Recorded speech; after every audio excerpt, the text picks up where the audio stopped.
Welcome back to another episode of Paranormal the New Normal.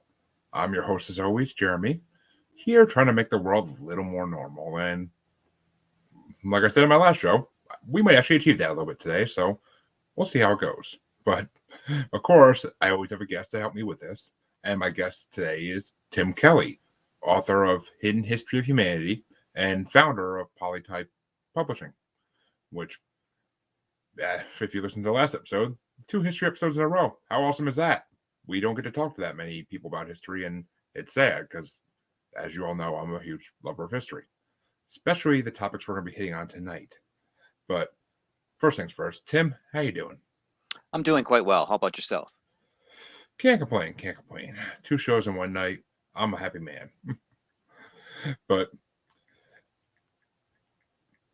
my first question on the show always is, what got you into the paranormal, spiritual, mythological world?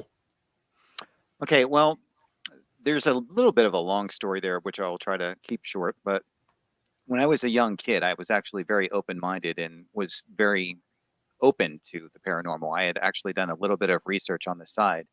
Then during my teens, I became a little bit more on the hardcore science side and was not sure I would ever go back to entertaining all the notions I did when I was in grade school. But then life itself kind of forced me back to the paranormal with a bunch of different experiences that I had. And eventually, I found when I was researching ancient history, there was a great deal of the paranormal to be explored. And I always had a fascination with ancient Egypt, anything that could be related to Atlantis. And there were not that many books that were of high quality back when I was growing up. But later in the 90s, there was a bit more of an explosion of books that were going into the ancient past. And after reading through those, I was hoping that someone could go a lot further than anyone else had gone. And when I saw that that was not going to happen, I started digging myself. And eventually I ended up in quite an extraordinary place, which we'll probably talk about tonight. Interesting. Similar kind of to my own path into the paranormal world, but I was always more interested. I mean, I love ancient history. I love the mythology behind it all. I love all of it. But the idea that some of those mythological creatures could still be existing in these day and age are what really keeps me interested in, which inspired this podcast to happen. But so my second question is, and have you ever had any type of experience with anything in the paranormal world, whether it be spirits or UFOs or anything along those lines? Yes, I have. Ooh, interesting. Please do tell. Okay, well, I actually had a number of paranormal experiences when I was a kid. At first, I was kind of reluctant to believe that they were actual paranormal experiences. I know that I had been, as I mentioned, very open to the paranormal. So I remember in grade school, we used to have these catalogs of books that would be available to us that we could order from Scholastic Books, as it was called. And they often gave us the option to purchase books that talked about the work of Professor J.B. Rhine and his work in the paranormal. So I had a lot of vocabulary for the paranormal from all the reading that I was doing. And so I started having a few experiences that were really strange. So one of the strangest experiences I had was one night. I've had dreams that were very vivid, and I know that dreams in and of themselves are not necessarily paranormal, but I dreamt obviously more intensely than other kids did. I would have about 8 dreams a night. They were full color. Sometimes some of them had very elaborate plots. But one night I had a dream, and in that dream there were three very distinct events that took place in the course of the dream, totally unrelated to each other. I can only remember, well, let's see, I think one of the three, no, two of the three that happened in the dream. In one of those dreams, my next door neighbor had a youngest kid who I dreamt locked himself in his own bathroom, which is a strange thing to dream. It was just seemed to be completely out of the blue. And in that same night, I also had a dream about a kid at school poking people with a needle, which was also something that is not a normal part of a school day. When I Yeah. got up that morning, I went to the bus stop and I just so happened to see the same kid. And I looked at him and I kind of laughed and I said, "Oh, I had a dream about you last night that you were locked in your bathroom." And he gave me kind of a startled look. And he said, "That's strange because I was locked in my bathroom just a few hours ago." And I said, "Really?" That was odd. And I just thought, okay, well, I guess that's just another weird coincidence. But that day at school, we were coming down from lunch from the playground, and there was a kid who had a little needle, and he was going around poking the other kids.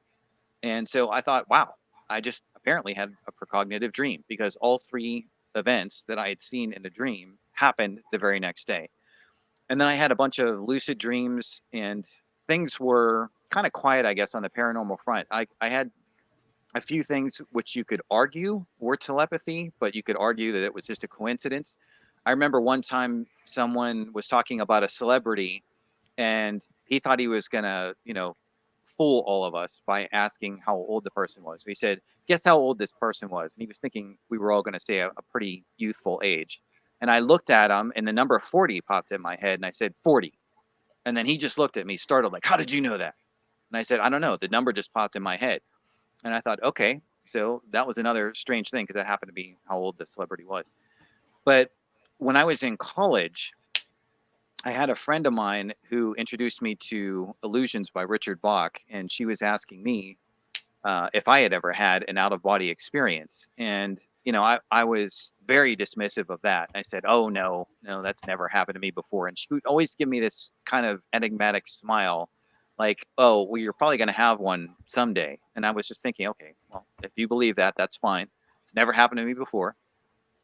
And actually, several years later, I started having out of body experiences. And when I started having those, I actually did have attempts to try and control what was happening to me. And I have had visions of going back in time. I tried to go back to Atlantis a few times and saw a few different things when I did that. And so I have had a few out of body experiences and paranormal experiences with going out of body. Would you say that you were astral projecting even, or Yes, I would say that. I mean, there are debates on vocabulary, but yes, this falls into the category of astral projection for sure. interesting, and that's what sparked your interest in the ancient world? No, no, no. I already had an interest in the ancient world ever since I was a little kid. I was researching ancient Egypt when I was in first grade. This other Oh, stuff true, was true. just kind of like on the side. But what was interesting was that after all the different fields that I had studied, by the time I got ready to write Hidden History of Humanity, boy, was I prepared to write a very strange story because of all the strange elements of my own background. Yeah, which your book, Hidden History of Humanity. So, what like generally what is the topics discussed in it? Okay, so I think I structured the book pretty darn well. I started off with a tour of the solar system and make the case that many elements of our solar system show signs of unnatural interference. And then after making that case, I get into a story of the origins of life. And since I've developed a third theory on the origins of species, which is available for free at my website, I had a few things to say on that topic. And after I go through that, I go through the origins of humanity itself and make the case that humanity actually began in Atlantis, as opposed to some other theories that are out there. And I build that case and show how that all occurred. And then the story goes from a very heavy emphasis on Atlantis and eventually gets through to more classical civilizations that people would be familiar with, like Sumer, Egypt, Greece, Rome, and all the rest. But a lot of things are done by using that concept of an Atlantean legacy, filtering all the way from ancient Atlantis up to the present day. I feel that Atlantis has been expurgated from our history, and that this was done very much on purpose, because if we knew more of what the Atlanteans knew, we would be in much better shape today. So I try to resurrect as much of that knowledge as possible, and there actually is a ton which cross references extremely well. Which it's interesting. I actually just released an episode at the end of December with another author an author slash explorer, I guess would be the best word, Mhm. because he actually believes that he discovered where Atlantis originally was, which I can never remember the name of the country. He says is now in modern days, but he basically believes it was in the middle of what is now a desert. and that was the central, like, capital city of Atlantis. That they probably had a lot of provinces and states, whatever you want to call them, throughout the ancient world at that time, but that they were based in this central city of what now is a desert country. So, Right. And I'm guessing that that's probably a reference to Mauritania and the Atlantean city that was found in Northwest Africa. I'm guessing that's the one that he's referring to. Mauritania, yeah, that's it. Yeah, him and his partners are the one who did that discovery. They've been over there multiple times, and they found basically buried landmarks. I would, what's the word I'm thinking of? Just places that look like they were built in ancient times, plazas and whatnot, and like they can't track any other civilizations really living in that area in recorded history. So, Right. I'm familiar with that research. I would strongly make the case, and I do make the case in my book, that although I agree that the city that was found in Northwest Africa is an Atlantean city, I would argue that it is not the capital of Atlantis at all. It is just one of many cities. There are tons of other Atlantean colony cities. I could talk for quite a while on that subject. But the Atlantean refugees colonized most of the Mediterranean basin, and they did so in a wide variety of places. Ancient Carthage, there is a Atlantean colony that was set up in Spain that is known in the ancient literature as Tartessos. There are a number of other Atlantean colonies that went further into the Atlantean basin. And there was a major colony, believe it or not, in the North Sea. This is actually recorded by the ancient historians. Diodorus has become one of my favorite ancient historians. He mentioned a colony called Basileia. That colony is of extreme importance to the flow of history, mainly because it was active at a very strange time period. While there is some debate on the Atlantean timeline, I do agree with Casey because I think that his timeline does hold up of the final sinking of the Atlantean continent that was in the Atlantic Ocean at about 10,000 BC. Basileia is a very late colony. It makes its sinking beneath the sea at approximately 2193 BC. So that is a very late in the game Atlantean colony that was still going. But again, there's an awful lot to talk about in relation to the Atlantean timeline. But there is definitely more than one Atlantean colony. yeah, it was from what he believed, that they were basically a race that was ahead of the game for thousands of years ahead in the way they ran their government, the way they ran their society. Like that's where he said that's where they're advanced. It wasn't like all the science fiction writers will tell us that it was their technology that was advanced beyond like to what we have today even, but it was just their government that was advanced and that they did things way ahead of the way every other country did things eventually. Well, I've dug so deep on this that I feel fairly confident in making the statements that I do, that I can state rather firmly that my belief is the Atlantean civilization that began approximately at 210,000 BC. This would again be backing up what Casey was saying, was not a terrestrial civilization. I do believe that there's enough evidence that we can now state the Atlantean civilization was founded by Pleiadians. And I would also argue that there were other civilizations on the planet that were non-terrestrial.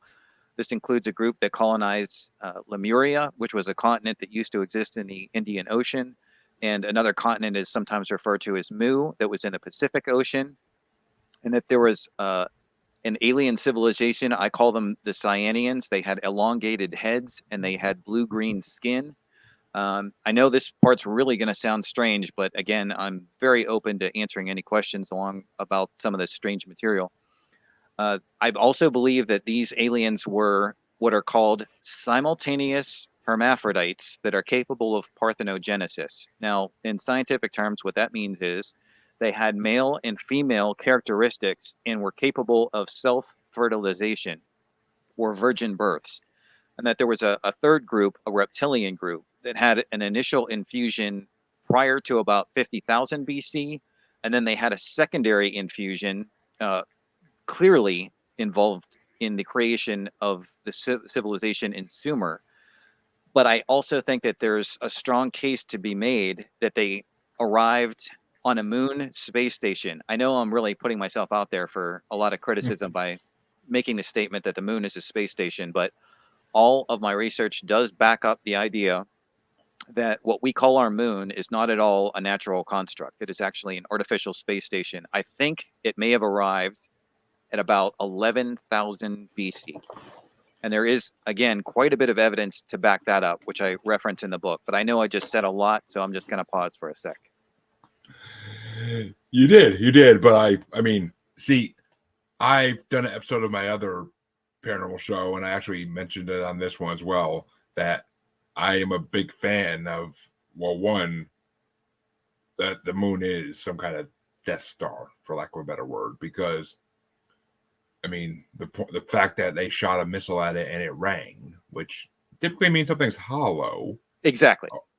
And just, I mean, it would make sense. I mean, I have a theory that I've talked about on the show a lot of times where it's basically the bottom line is Earth is a prison planet built by aliens, or not, if not built by aliens, taken over by aliens to use as a prison planet. So, I mean, there's a lot of levels to that theory I have, but a lot, it's just, I don't know. There's a lot of false history we've been told. I know that's a fact. Right. Well, in relation to the moon specifically, I would say that, first of all, you are correct. They tested it. It was hollow. It rings like a bell. It has also shown signs of having an electrogravitic surface, which to people who are familiar with suppressed aspects of physics, that means that it might be able to propel itself using electrogravitics. You should also consider the fact that the moon has what are called tektites on it. Tektites are an unusual rocky geological formation. It's basically rock turned to glass. And that means one of two things. It means either that the moon has volcanism in it, or it has been subjected to possibly nuclear level impacts. And given how hostile the beings are on the moon, it really would not surprise me if someone hated the people on the moon that much that they detonated nuclear bombs on it at some point in time. The other strange thing that people might want to think a little bit about is, what do you really think the odds are that the moon would be at the precise distance from the Earth that it could perfectly block out the sun in an eclipse? Do you really think that that was a coincidence?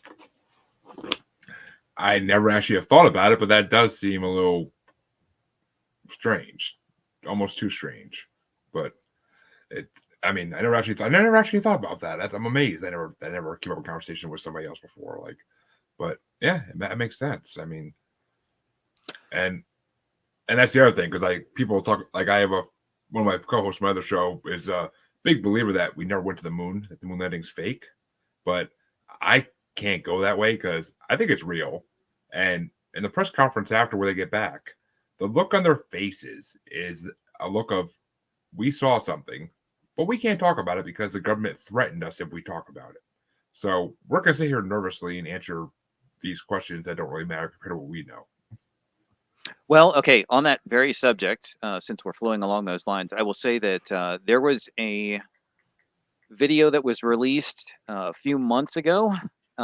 This was from the son of a man who was involved with NASA, and he was sworn to secrecy, and his son was sworn to secrecy. And the only reason why he relinquished his secrecy was because he was about to die. And so he thought he had nothing to lose. But according to him, there was a studio that was set up in Ohio at a military base, and they brought in dump trucks worth of props and enough rock to make it look like it was moon. And they shot something in a studio that then went on television. And it deeply saddened the father when he saw it on TV that the stuff that they had filmed in the studio did get shown to the world as if it was an actual moon landing.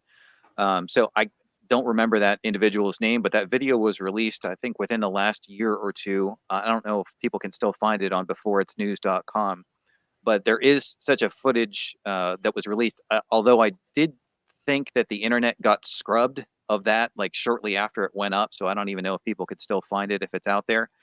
The other thing that I will mention on this subject is when you read through a book like Suppressed Inventions and Other Discoveries by Jonathan Eisen, last name Eisen, very fantastic book. I strongly recommend it to everybody. But one of the ideas that emerges from that book that has been reinforced by any number of fringe researchers is that we basically have two space programs. We have NASA, which is what the insiders refer to as a dog and pony show for the public to give them Hmm. something to look at and give them something to believe is the real space program. And then there's a much more intense space program that has been going on for much longer, and no one really wants to talk about that.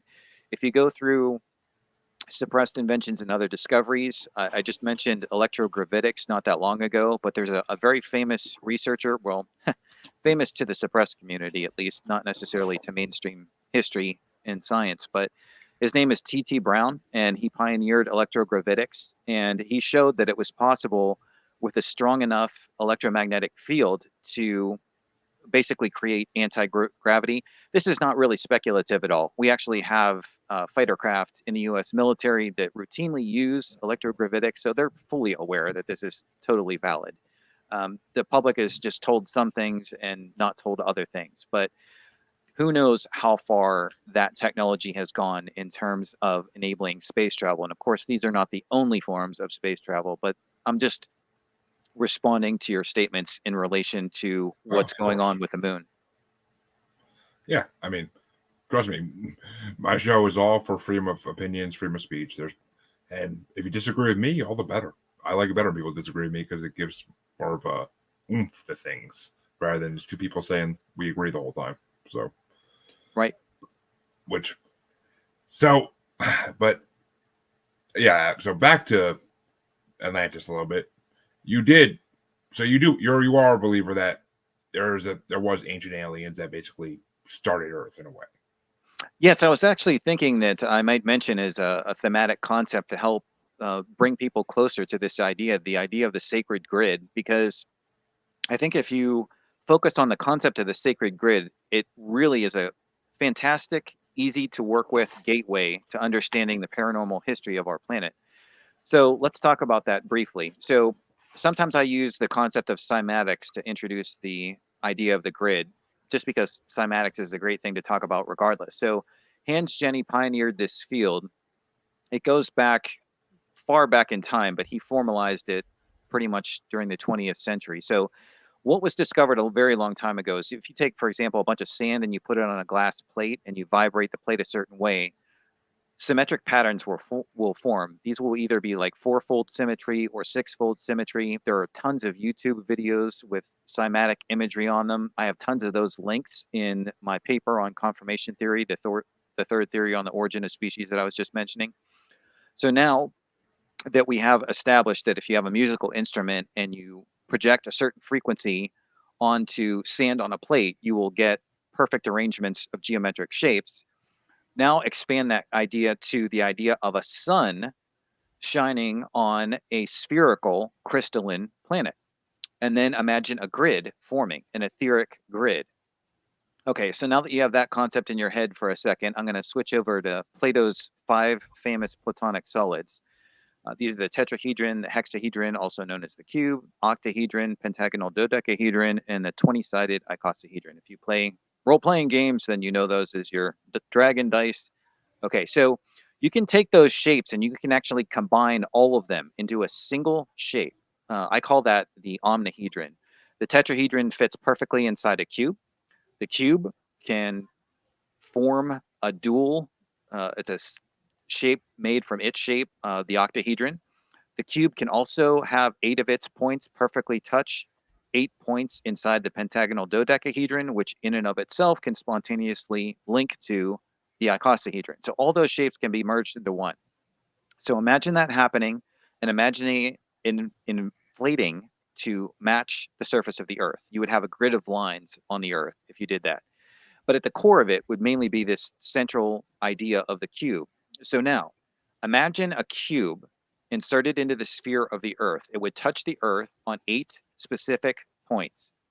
Now, some may say, okay, everything you just said is just very abstract. Of what practical value is it? It is of this practical value. The greatest structure of ancient times is the Great Pyramid in Egypt. It rests exactly on a point where a cube's corner would touch the surface of the earth.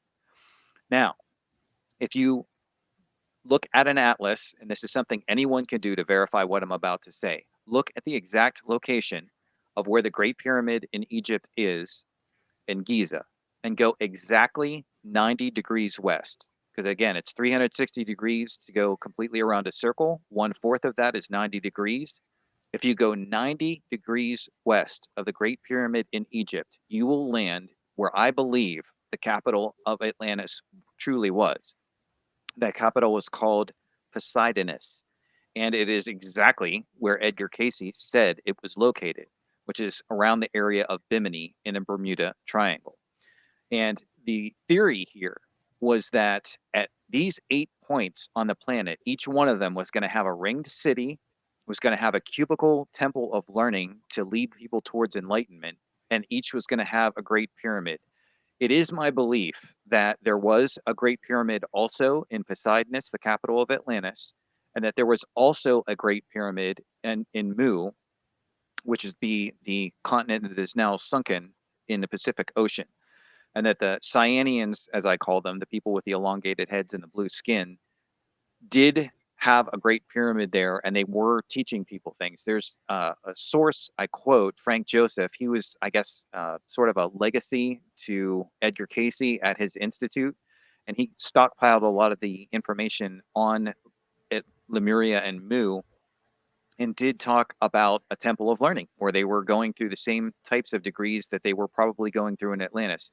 So what happens with this grid is that the grid can be used for multiple purposes. The most superficial purposes would be communication, and beyond that, you would have power, and beyond that, defense. So let me talk about the communication aspect for a second.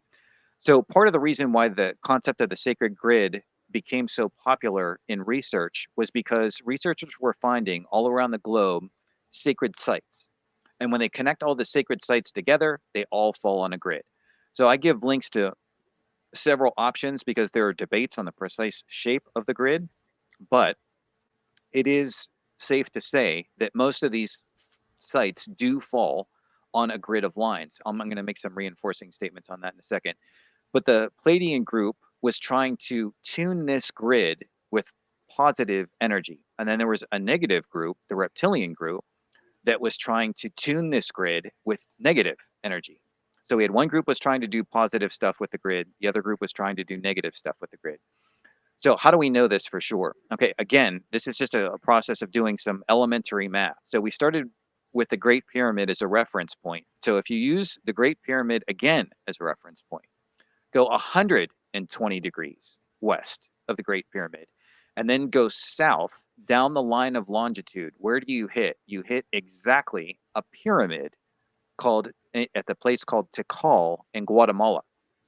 And that was a place of sacrifice. And as Joseph Farrell points out in his book on Grid of the Gods, if you look at the location where many of these sacrifices occurred, you will find a pyramid, and you will find that they committed, thousands of sacrifices on those grid points as if they were trying to negatively tune the grid. And then there are other locations like Angkor Wat, where it appears you have another sacred site that's on the grid. But as Farrell says, this seems to be more of a location of a Gnostic quest for enlightenment. So there was more positive energy spreading. So there has been this battle over the grid for a multitude of reasons. So let me go back to the telecommunication for a second. So there was a scientist right prior to Tesla. His name is Nathan Stubblefield. And what Stubblefield had discovered, he was started off as a Kentucky melon farmer. Nothing wrong with that. He just got fascinated with electronics and started working on telephony. And he actually developed etheric telephony. So this was not electromagnetic telephony. He would plug an antenna into the ground. The earth itself was his conductor.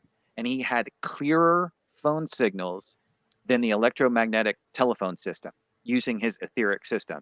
Now, of course, the bad guys shut it down and made it seem as if the guy was a lunatic, and we've not heard much from it ever since. However, just a short time later, when Marconi, and Tesla used to joke that Marconi is a good fellow, but he's using 17 of my patents. Marconi was trying to develop radio, and he ran afoul of the grid. So what do I mean by that? When he was trying to propagate electromagnetic signals, Marconi found if he projected signals one way, his signals got an unexpected boost. If he projected them another way, his signals would get unexpectedly snuffed. Now, he was running against the etheric grid when he did that.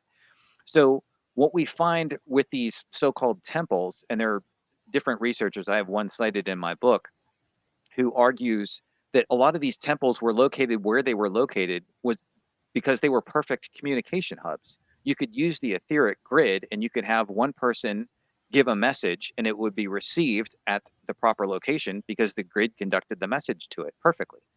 You could also get power there. Again, the Great Pyramid in Egypt, like all the other Great Pyramids, would have been drawing on this power from the earth and harnessing it to provide power, which was then resonantly broadcast across the planet. The story goes that Tesla is actually a reincarnated Atlantean, and he went to visit Casey, who told him that. So, with Tesla's technology, if those who are not familiar, he was trying to create free power for the world and had set up Right. a facility at Wardenclyffe, New York. This was resonant power.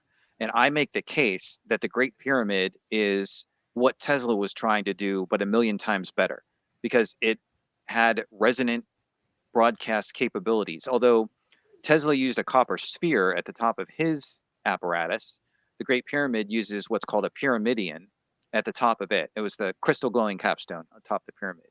And that was a resonant power generator. And then the final aspect of the Great Pyramid was for defense. Now, this is some very deep and intense physics. You can start off by reading Christopher Dunn's work in the Giza power plant.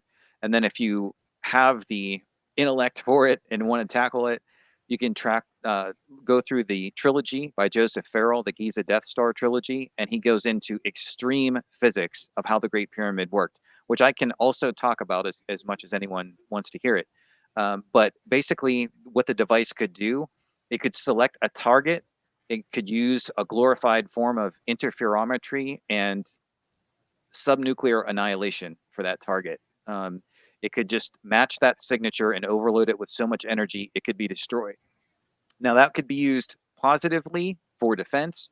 And I make the case that the reptiles were more frightened of that weapon than they were of any other thing that the Pleiadians had. And that when they set up their civilization in Sumer, it was because that was a staging area. It was a staging area after the Pleiadians left and the Cyanians had basically taken over Egypt, that they wanted that Great Pyramid. They either wanted it shut down or they wanted it taken over for themselves. And that there was a war that is lost to history that was fought. I'm placing it at approximately 3400 BC when the reptiles went into Egypt, and parts of that story were encoded into ancient epics like the Mahabharata and other tales out of India. But basically, after that time period, the reptiles took control of the Giza Plateau and they ruled Egypt from the shadows. So I would make the case that Egyptian history is not truly Egyptian. It was puppet mastered in the shadows by the Sumerians. So again, I know I just said a lot, so I will again pause. Well, I mean, that would explain them having, if I'm not mistaken, the name Sobok as a god that looks like a crocodile. Exactly. Which, Yeah, that I cover that specific entity in the story. So after the reptiles won the war, they were thinking, okay, we're going to try to get the whole planet to worship reptiles, and Sobek was the first run at that. But the people of Egypt were kind of thinking, this guy's a little weird, and there's a lot of associations with Sobek. Probably a little too crude to mention on the radio. But Sobek was portrayed as a very strange guy who, liked to take women away in private places and do whatever he wanted to do to them. So a very strange start. But yes, that is exactly what I'm talking about. The reptilian Sumerians did try to get people to worship a reptile, crocodile-headed god called Sobek, and several pharaohs took their name after Sobek when the Egyptian dynasties were first getting started. but which I mean, But how does that theory explain all the other gods that look like different animals? Okay, so the gods actually didn't look like the other animals. That was a convention that was used. If you had the characteristic of a falcon, they would give you a falcon head. If you Ah, had characteristic of a dog, so yeah, they've gone over at least that much. So, in at least they're sometimes called therianthropes, beast men. Um, but so far as we know, there were not actually people who had those heads in that particular case. Believe me, there's plenty of other strange creatures that were real. But in that particular case, that seems to be more symbolism. which I want to get to some of those strange creatures in a minute, but I do have one question before we get there. So, where did humans come from? Do you think were they created by the different alien species as a slave race, or just as an experiment, or did they evolve naturally in some way? Okay, so I haven't been able to figure out necessarily the origins of ape hominids like at, 300,000 or beyond that years ago. But where I pick up the story at about 210,000 BC, my understanding is that at that time, there were a variety of ape hominids which have been noticed in the research. These would include those beings that we call Neanderthals, who mysteriously vanished at about the time that the Cro-Magnons surmount them, and the Denisovans. That's another group that's popped up in different areas. The Denisovans are kind of interesting to me because sometimes when people ask me about human races in relation to Atlantis, I was trying to go into the subtlety of details on the different kinds of human beings that there are. And one of the interesting things that came up was looking at the global distribution of Denisovans. Almost all of them were concentrated in China and Asia.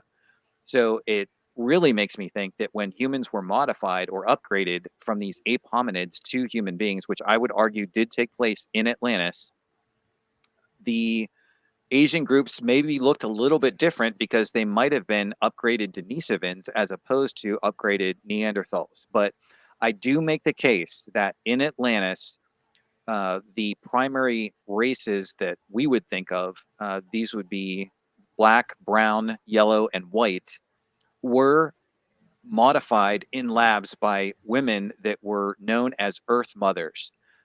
This is sort of a reversal of the phrase that you usually hear in mythology, Mother Earth, when they Yeah, make a reference to Gaia. But what I came across are references instead to Earth Mothers. And it sounds like these were either women who worked in laboratories to upgrade the ape hominids to humans, or perhaps were surrogates after they had been, artificially inseminated in some way. But yes, it appears as if all the Homo sapiens that we would identify as such, um, black, brown, yellow, and white, were created in Atlantis. And I do have a lot of references in my book showing you where I got that information. yeah.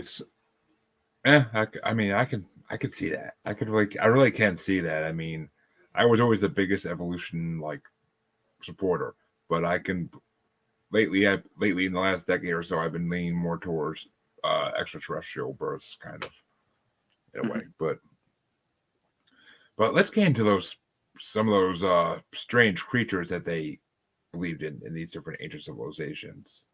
Which, because I mean, we were talking about different types of homos back then, basically Mhm. different homo species. What do you think about the idea that there was one called Gigantopithecus that people now believe is what we know as Bigfoot?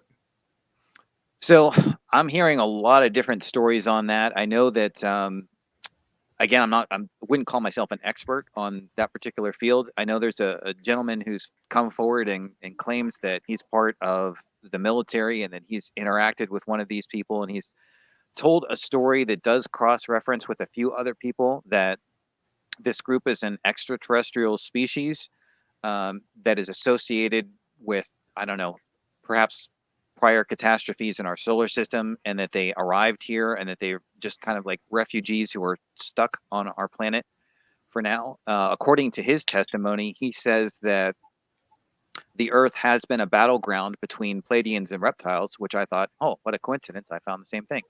But in any case, what he says is that that group, the Bigfoot group, does not trust either side and wants to be free of all of them. Whether or not his story is true, I don't know. This is almost humorous to me, and I'm mentioning it more for humor than anything else, because when he said this, I just, my eyes got really big and just said, okay, I'm not so sure I believe everything this guy's telling me. But he said something along the lines of David Bowie is now in charge of Mars at the end of his presentation, and I thought that was just a little too peculiar for me. But in any case, I don't know for certain what happened with these Bigfoot, but I do know that there are a number of sources who do connect them to, at the very least, UFOs and flying ships, and that they, whatever their mission is, I'm not quite sure what it is, but I think that there probably is such a species, and it is probably segregated in an underground that is hard to reach. But I'm not really an expert on the Bigfoot. Yeah, well, I mean, the fact that you mentioned the underground, which I'm a big proponent of the cave systems in the East and West Coast, especially in the United States and all over the world, but mainly those two cave systems that run from north to south, the whole country basically.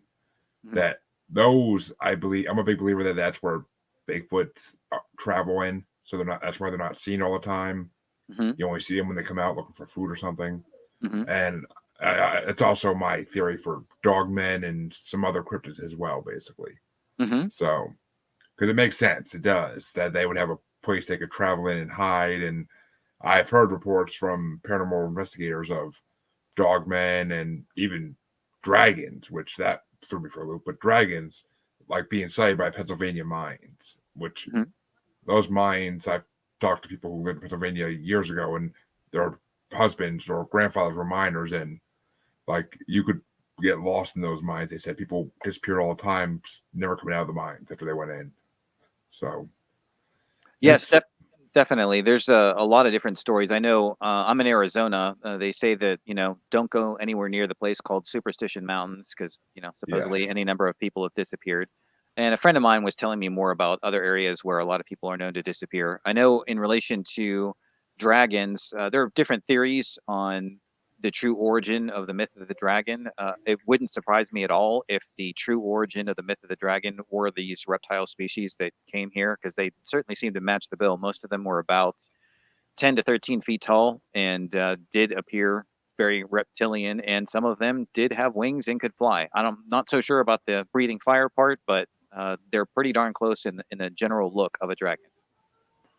yeah. Which I mean, and there's stories of them going, like you said, going back through all most ancient mythologies at least, like different story. I mean, I know they're in the Norse mythology, they're in Asian mythologies, they're in British mythologies, They Roman are everywhere. mythologies. And I think Yeah. one of the most interesting things in terms of factual connections to our history is, this has been mentioned by any number of people. When you go back to the advent of Sumer, I mean, not only do you have specific stories that are telling you flat out that there were beings who came down and landed on Mount Hermon and populated the area of the Levant. But at the same time that you have those kinds of stories, as has been pointed out, anyone can look up these images.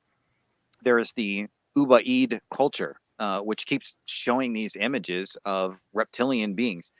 One of the things I would emphasize on that topic of the Ubaid culture is if you look at those reptilian figurines, you will see something that is of great importance to the flow of history and verifying that the reptilian interference is true.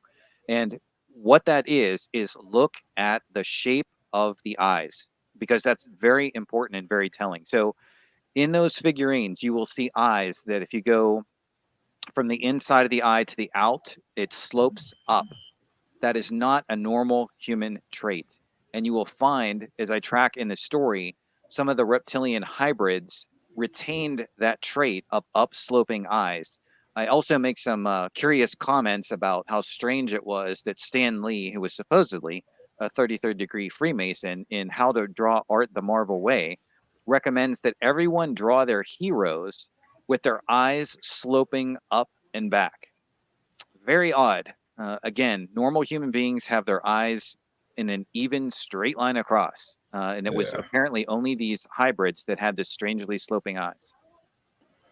Interesting. I never even put that together. I never even heard that theory, but that makes sense because I mean, I have a huge comic book collection, mainly Marvel. So I have a lot of Stan Lee work and a lot designed inspired by Stan Lee's work, and it's just Oh uh, yes, so yeah, I've picked up on any number of clues that Stan Lee was clearly privy to. I mean, don't forget that in the Marvel universe, you have two very distinct alien cultures. One group is called the Kree, who just so happens to have blue skin. And then there's another group called the Skrull, which happens to scrolls. be Yep. reptilian and happens to be able to shapeshift. Do we really think it's a total coincidence that he came up with those particular alien groups? I don't think that's a coincidence at all.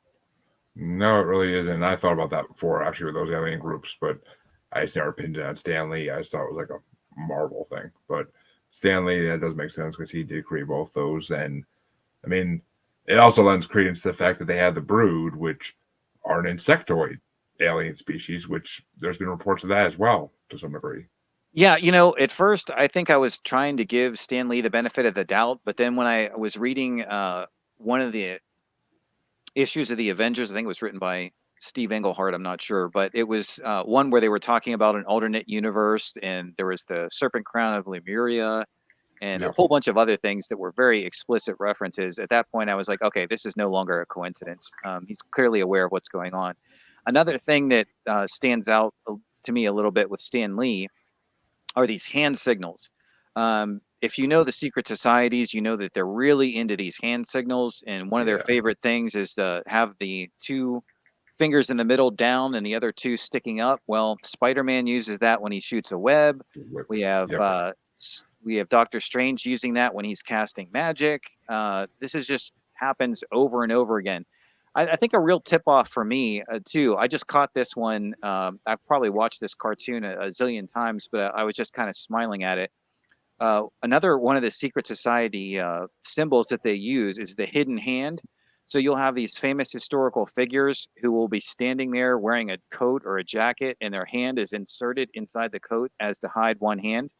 In one of the Spider-Man and His Amazing Friends episodes, there's a shot in I think it's the Swarm episode, where the car is going through the physics building, and just like for the fraction of a second, you see a statue of somebody, and it's an old man who has his hand buried in his coat. So, I mean, given the amount of time it takes to draw those backgrounds, I mean, someone put some thought into that. That was not done casually. Yeah. I mean, it could be like a little Easter egg or something along those lines. But but let me ask you this: do you believe that there once was dinosaurs on Earth? Wow, I know that there's a group out there who's trying to push the idea of a flat Earth. I'm sorry, I don't believe that the Earth is flat. Oh, me either. Me either. I That can't stand same that group theory. is also, I think, maybe the same ones who are on a campaign to try and convince us that the dinosaurs never existed. I'm not quite willing to go that far at this point in time. The evidence that I've seen does seem to suggest that the dinosaurs were indeed real. I think maybe the most shocking thing I could say on that, that has come up in my research that I think is pretty darn fascinating, is when we look at the hidden history of our planet. One of the most significant events in the history of our solar system was, according to most researchers that I happen to agree with, the explosion of a planet that once existed between Mars and Jupiter. And it was the debris from that planet impacting our planet, which supposedly led to the extinction of the dinosaurs. Now, conventional timeline wants to put that 65, 67 million years ago or something like that. The astronomical evidence that has been collected by Dr. Tom von Flandern in his book suggested that the actual date of the exploding planet was about 3.2 million. So Joseph Farrell in Cosmic War is trying to piece together when the exploding planet exploded and mentions Flandern's work indicating that it was 3.2 million years ago. So Flandern was then trying to reconcile his astronomical data with the geological data on Earth. And he struggled because when he got to that level, in the geological timeline, he didn't see evidence to back up the planet exploding at 3.2 million. And instead, it seemed to be backing the 65, 67 million year ago time frame. But as Farrell argues, and as I would argue, I think it's quite possible that Flander's astronomical data is actually the correct data, and that the geologists are the ones who are way off. Because when I look at all other factors considered, I think actually, and I know that this, puts me in an extreme minority, but I think that it's the geological people who are wrong, and that it's quite possible this planet not only exploded at 3.2 million years, but that the dinosaurs themselves did go extinct at 3.2 million years ago. It pushes them much closer to us, and that would explain a lot more. Now, if people say, well, then, how could they have gotten the data so wrong? I think it's pretty easy to understand how they got the data so wrong. So Yeah. in geology, you have what's called a deposition rate. It's the rate at which sediment deposits on the earth for each geological layer. Well, that's based on the idea that each layer of sediment, it deposits nicely, neatly, no little havocs, no hiccups of any kind. But come on, folks, if we had a colossal planet blow up in our solar system, the deposition rate after that time period, it would have been unlike anything that had ever happened in the history of Earth. There would have been tons, relatively speaking, of dirt dropped onto Earth, totally distorting our geological timeline. So I do think it's quite possible that the dinosaurs didn't get knocked out until about 3.2 million years ago. And don't forget, too, that even with a number of these, ancient civilizations, there are clear and explicit references to mastodons. Now, of course, mastodons are prehistoric mammals, they're not dinosaurs, but we do have evidence suggesting that mastodons were contemporary to human civilization. So if that's possible, maybe we should rethink some other things. And the fact that they actually just saw, well, not mastodons, but woolly mammoths, Right. up in the Ukraine, like in the last year or two. Yeah, and they've been frozen in ice, and it's a little perverse, but I guess some people decided to, create a little meal, cook them up, and have them as steak. And they said that they tasted pretty good. They were preserved pretty well in the ice. But yeah, I mean, we have found woolly mammoths preserved in ice. So yeah, these definitely had a number of strange creatures that aren't present today existing. So if we can find evidence for the prehistoric mammals, it does seem quite plausible to me that these dinosaurs did exist as well. Which, do you believe that there still could be a chance of living dinosaurs in remote corners of the world still? I do think it's possible. One of the things that's kind of interesting on that subject, when you look at history and you're trying to get information that you really want to know, it seems to be hoarded by a lot of these secret societies. So anything that any of the initiates of the secret society have spilled as or hinted at, left a clue, it's something that you should maybe think twice about before you dismiss it utterly. I have strong reason to believe that Jules Verne was initiated into a secret society. And Mm-hmm. there's a lot of reasons I believe that. But in any case, one of his more famous books is called Journey to the Center of the Earth. And in that book, he posits that some dinosaurs were able to get deep in the earth and survive across time. I think it's possible that there are isolated pockets, whether it's deep in the earth or secluded geographical areas. It's funny, too. We were just talking about Stan Lee. His idea of the savage Savage land, land. yes, was based on the idea that there could be life in Antarctica. And it was the reason why the climate was supposed to be able to be warm in a supposedly frozen region was because of the number of volcanoes. Well, newsflash, there actually are a lot of volcanoes in Antarctica. One source says that there's possibly 138 volcanoes down there. So who knows what's underneath the soil? And of course, the idea is also that the surface of the Earth in relation to the poles being frozen probably was not always like that. So we don't know exactly what things were like in ancient times or exactly when all of this shifted. But yeah, I do think it's possible. I don't know for certain that dinosaurs still exist to this day, but I think it's possible. Oh yeah, see, that's one of my favorite topics I talk about all the time on this show and other shows. Is like the examples I always have are the Macaulay Mbembe supposedly being in the Congo, which is basically a brontosaurus. And the idea that in Chile there's ideas of like velociraptors or just raptors running around in the woods, and that the people living down there worship them. And the Right. last one is always in the Southwest United States with the Thunderbirds, aka pterodactyls, pteranodons. Well, yeah, we do have very realistic precedents. People were kind of startled when they realized the Komodo dragon looked the way that it actually did. I mean, people were Yeah, surprised that it had that shape. And of course, one of the most famous examples in the history of animal classification is the living coelacanth. It was considered that it was long gone and there's no way that it could possibly exist today, but they proved, yes, somehow the coelacanth has survived all this time. I mean the coelacanth, the Greenland shark they just discovered that is 400 years old. The one they found, like Hmm.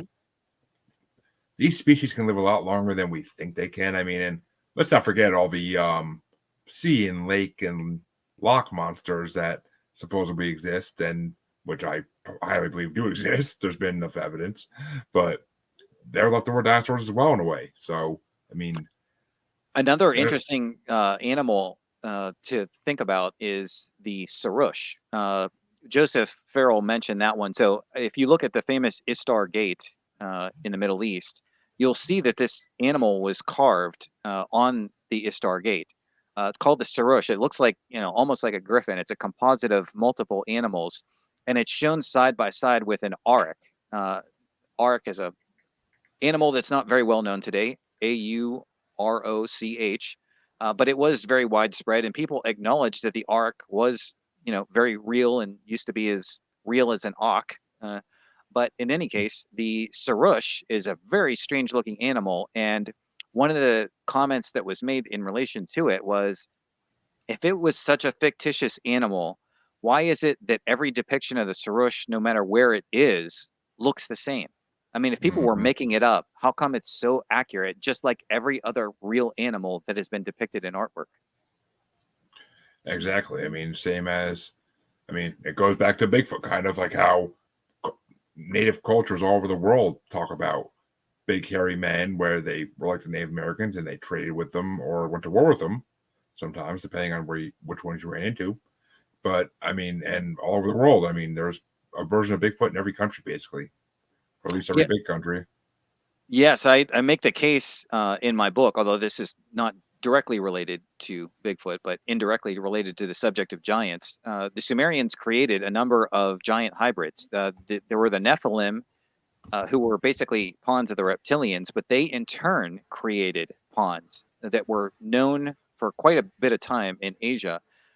You have to do the digging that I did, and I show you how to do that. Again, I have a lot of references in my book, but basically, I make the case that the Nephilim created another giant reptilian hybrid group called the Rephaim, Rephaim, and they existed in the Levant for an extremely long period of time until another war lost to history, which I describe in my book, called the Rephaim Horite War, which took place between 1400 BC and 1100 BC. After that time, the Rephaim were pretty much wiped out in Asia and the Levant. They were just pretty much nowhere to be found. But guess what? They persisted in the United States for an extraordinarily long period of time. It is Mhm. really astonishing how long the Rephaim lasted inside the United States. Crazy. I mean, it goes all the way up to at least 1500 AD. They were still rather prominent inside the United States. My source for that is a author called Dewhurst, who talks about the lost giants of North America. They were not so popular up into the 1800s, but he is very serious about this. They were not scattered, they were not isolated. It is his claim that these people, sometimes known as the mound builders in North America, had at least 100,000 identified settlements. 100,000. And which I mean, I'm a big believer in this as well, and I know about the lost giants of North America, and it's the mounds especially, and all the bones that they find, and the government confiscates right away for some reason, like Smithsonian.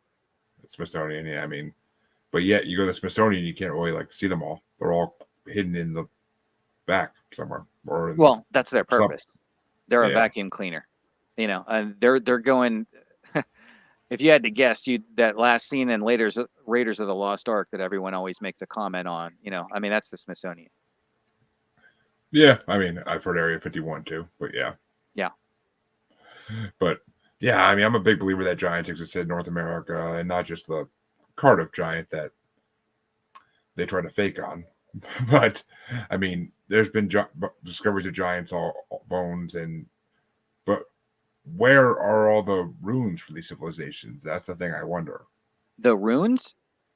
I, yeah, Okay, I so mean, yeah, it depends on which civilization that we're talking about. So with the mound builders, they were discovered all over the place. So one of the things that Dewhurst did, I guess apparently he used to work for the Miami Herald. And so at first he was looking for very straightforward accounts and couldn't find anything. Then he did a keyword search and then he found headlines all over the place. So based on all of his information, yeah, the news, I mean, even it's so strange. Even presidents of the United States were casually talking about all the giant bones that were found. Again, this has just been edited out of the history books. So again, in each case, it depends on which group that you're talking about. In relation to the Palladians, we have the Great Pyramid, and again, I could talk for a while about how intensely technological and mathematical that structure really was. No human beings had the math skills to do anything along those lines at the time. With the Sumerians and a lot of the full-blood reptilians, they don't like the surface of the Earth. So they're not going to leave remains on the surface of the Earth. They went underground in Antarctica and in the Indian subcontinent. We have found hollowed out mountains in the Levant. There's a whole bunch of hollowed out mountains in Turkey. And even if humans occupied those after the reptiles left, I would argue that they were the original people who carved out those hollow mountains.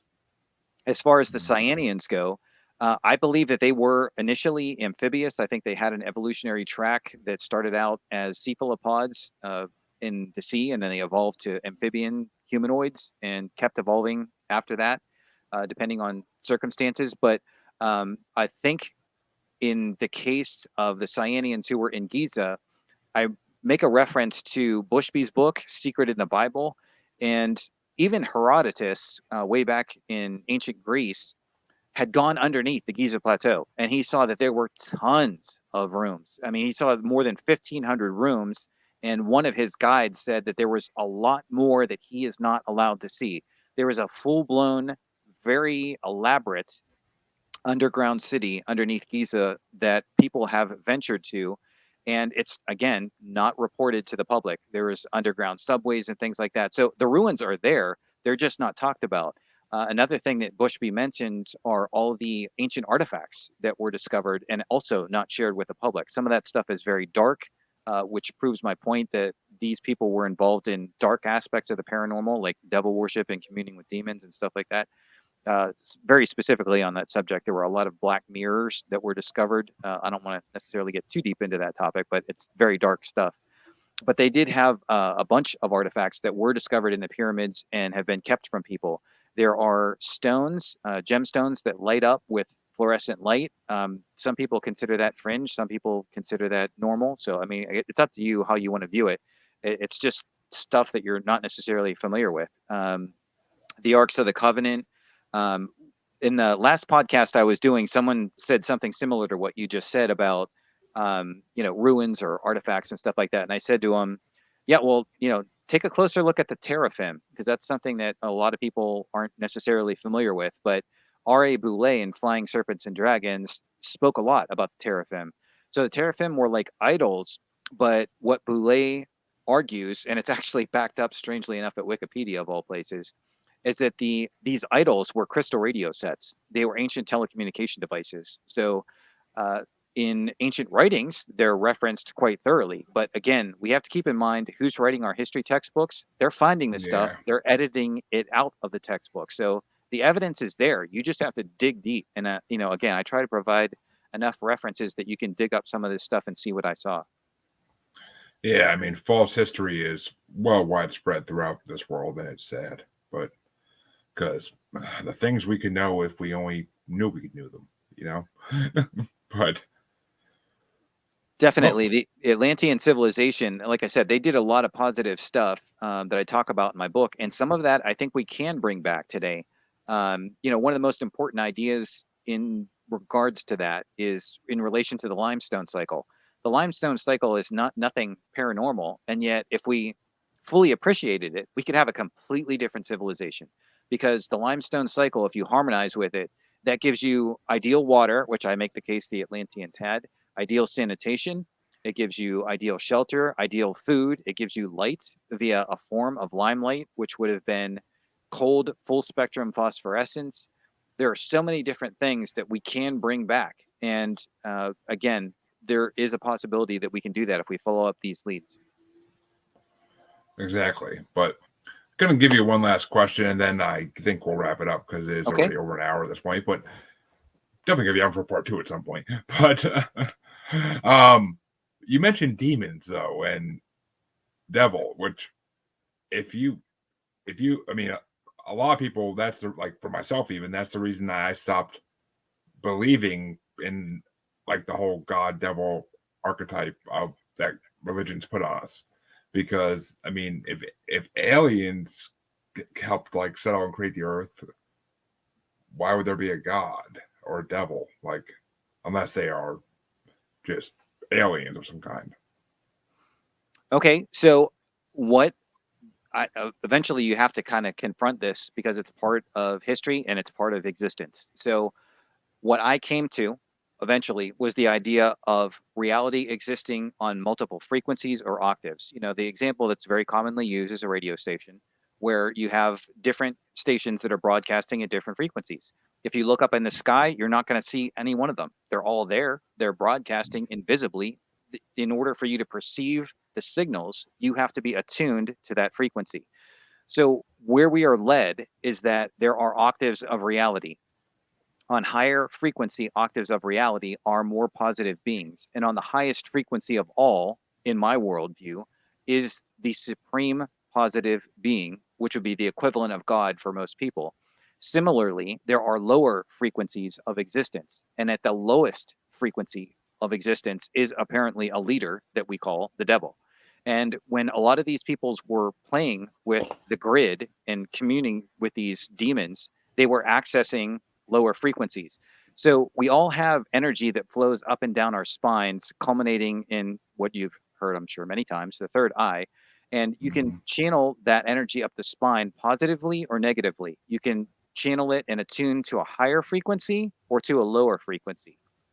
If you attune to a lower frequency, I call that endarkenment. And I think that there were dark mystery schools that were deliberately trying to do that. If you become truly dark enough, you can communicate with beings on lower frequencies that are the equivalent of demonic. And if you attune thoroughly enough to them, they can occupy your body and displace your soul. So you're kicked out and they're running your body as a vehicle. And then on higher frequencies, there are more positive beings that are interested in construction and love and peace and ultimate building. So it's all up to you what you want to tune into. You can tune into being positive or tune into being negative. The choice is up to you. So when you say different frequencies, is that like kind of like the same idea as different dimensions that as you go up and down? Because I mean, I've heard that before from people who are into astral projection and lucid dreaming. Right. I guess because of my hardcore science background and because I'm a writer, I get really picky with vocabulary. So Yeah. dimensions, gets me dizzy because of the way, I at one point I remember joking, is there a custard pie dimension? Because everyone was sticking a dimension in there. Once you had time as a dimension, and then you could come up with different coordinate access system, and then you call this a dimension, and then there's a hypothetical 11 dimensions and all the rest. So what I just use is frequency. So I believe that there are realms on different frequencies, just like there are different signals on different radio stations at different frequencies. So yeah, I believe there's like a whole other universe with a whole other set of planets that's on a different frequency. There's ones that are on a higher frequency, whole planets on higher frequencies, whole planets on lower frequencies. But Yeah. I call them realms instead of dimensions. Well, like realms works too. I mean, that's more of a ancient verbiage for it. So that works. And it's kind of like the. I mean, I kind of think of it as like the micro and macro verse from like Marvel, like Mm-hmm. where it's different. Like you just have to know how to get there in a way. But well, I do want to. Oh, the other thing I meant to ask this earlier, but I forgot about it for a second. the grid. Now, do you think the grid lines up with what we know as ley lines? Okay, so I think there's a perfect geometric grid which comes from the sun striking the planet. But if you go through the research, and there's a very important hidden researcher, his name is Baron von Reichenbach. I'm about to reread one of his books on researches into the vital force.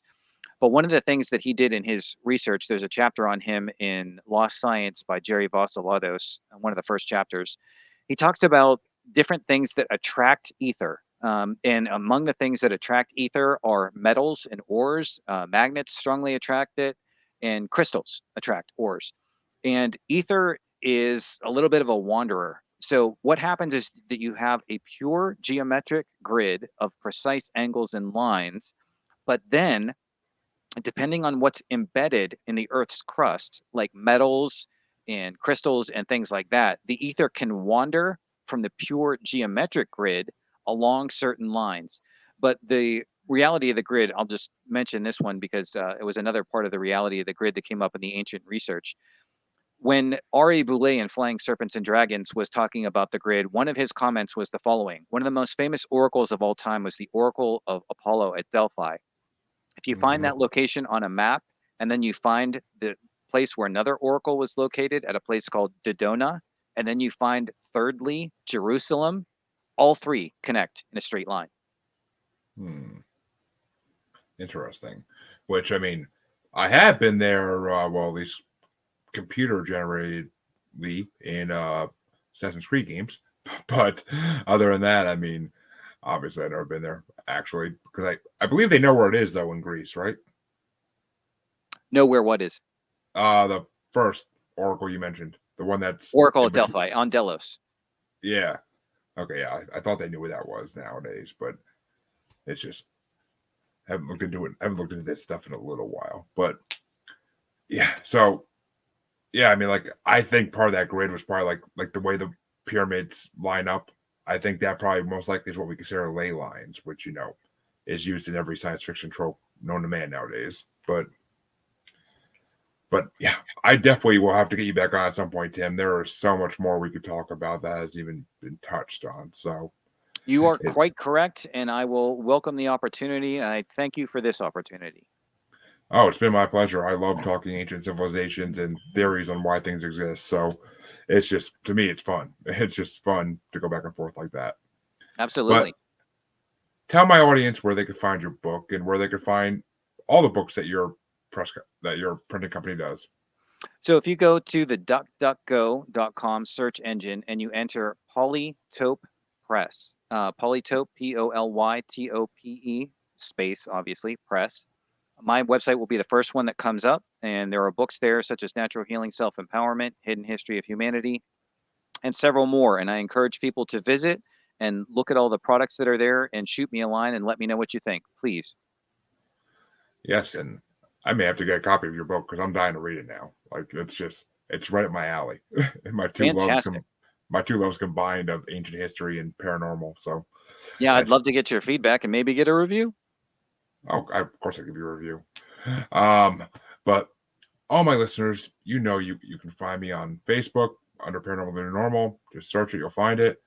You can find me on Twitter and Instagram as at Juggalo Bastard, and you can find me on TikTok as at Juggalo Bastard Podcast. And of course, you can find me on YouTube where this is streaming at Paranormal the New Normal. Just search the name, it'll pop up as well. And of course, you can find our episodes on all the podcatchers out there. But thank you, Tim, for coming on. It's been a great show, and I definitely look forward to having you again at some point. Thank you so much, Jeremy. Appreciate it. My pleasure. And listeners, I will see you in half a week.